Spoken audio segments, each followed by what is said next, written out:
João capítulo 11.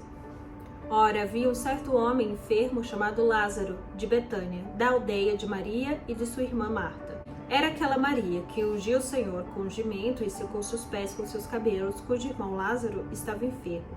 Portanto, suas irmãs foram até ele, dizendo: Senhor, eis que está enfermo aquele que tu amas. Quando Jesus ouviu isso, disse: Esta enfermidade não é para a morte, mas para a glória de Deus, para que o Filho de Deus seja glorificado por ela. Ora, Jesus amava a Marta e a sua irmã e a Lázaro. Ouvindo, pois, que ele estava enfermo, ficou ainda 2 dias no lugar onde ele estava. Depois disso, então, ele diz aos seus discípulos: Vamos outra vez para a Judeia. Os seus discípulos disseram: Mestre, recentemente os judeus procuravam apedrejar-te, e tu vais para lá novamente?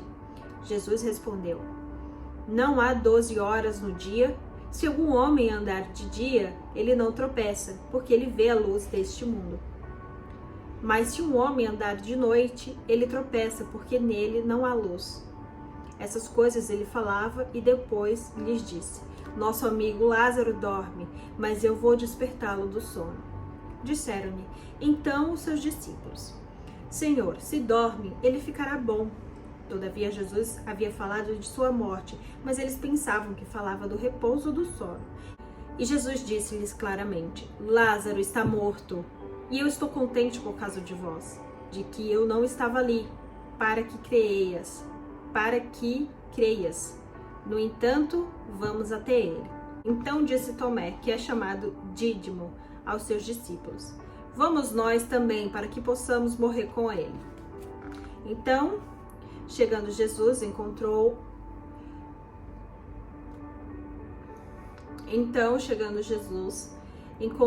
que ele jazia na sepultura há 4 dias. Ora, Betânia estava perto de Jerusalém, cerca de 15 estádios, e muitos dos judeus tinham ido consolar a Marta e a Maria acerca do seu irmão.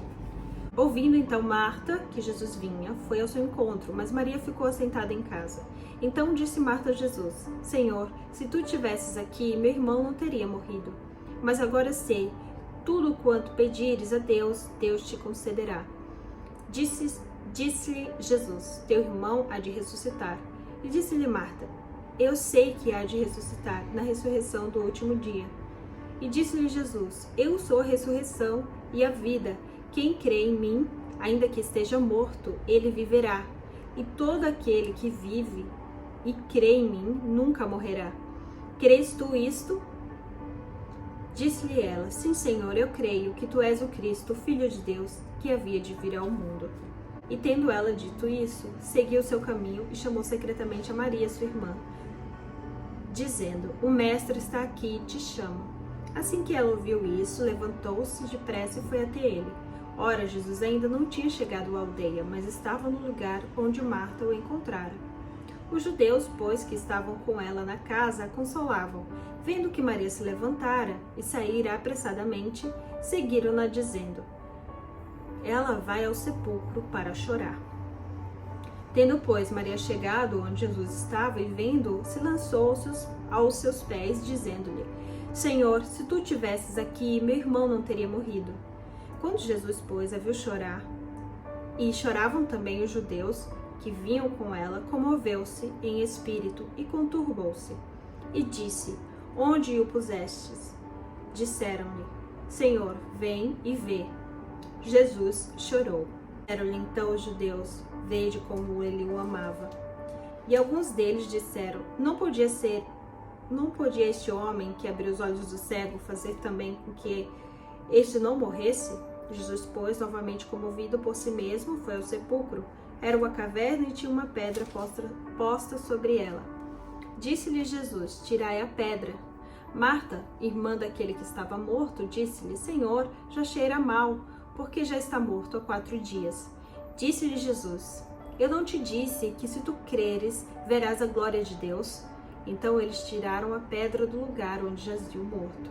Jesus, levantando seus olhos, disse: Pai, graças te dou, porque me havereis ouvido.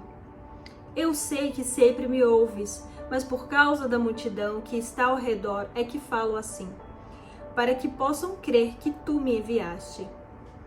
E tendo dito isso, clamou em voz alta: Lázaro, vem para fora! E saiu que estivera morto, ligados as mãos e pés com faixas e a sua face envolvida num lenço. Disse-lhes Jesus: Desatai-o e deixai-o ir. Então, muitos dentre os judeus que tinham vindo a Maria e haviam visto as coisas que Jesus fizera, creram nele. Mas alguns deles foram pelo caminho até os fariseus e lhes contaram as coisas que Jesus havia feito. Então reuniram-se os principais sacerdotes e os fariseus em concílio, dizendo: O que faremos? Pois este homem faz muitos milagres. Se o deixarmos sozinho, todos os homens crerão nele. E virão os romanos e tirar-nos-ão o nosso lugar e a nação. E um deles, chamado Caifás, que era sumo sacerdote naquele ano, lhes disse: Vós nada sabeis, nem considereis e nem considerais que nos convém que um homem morra pelo povo e que não pereça toda a nação. Ora, isso disse ele por si mesmo, mas sendo o sumo sacerdote naquele ano, profetizou que Jesus havia de morrer pela nação. E não somente por causa daquela nação, mas também para congregar um só corpo os filhos de Deus que estavam dispersos. Desde aquele dia, pois, tomavam um conselho para o matarem. Jesus, portanto, já não andava publicamente entre os judeus, mas tirou-se dali para a terra junto do deserto. Para uma cidade chamada Efraim, e ali continuava com seus discípulos. E estava próximo à Páscoa dos judeus. E dessa região subiram muitos a Jerusalém, antes da Páscoa, para se purificarem. Então eles buscavam por Jesus e falavam entre si, estando no templo: Que vos perece? Não virá ele à festa? Ora, os principais sacerdotes e os fariseus tinham dado ordem para que, se algum homem soubesse que ele estava, o denunciasse, para que o prendessem.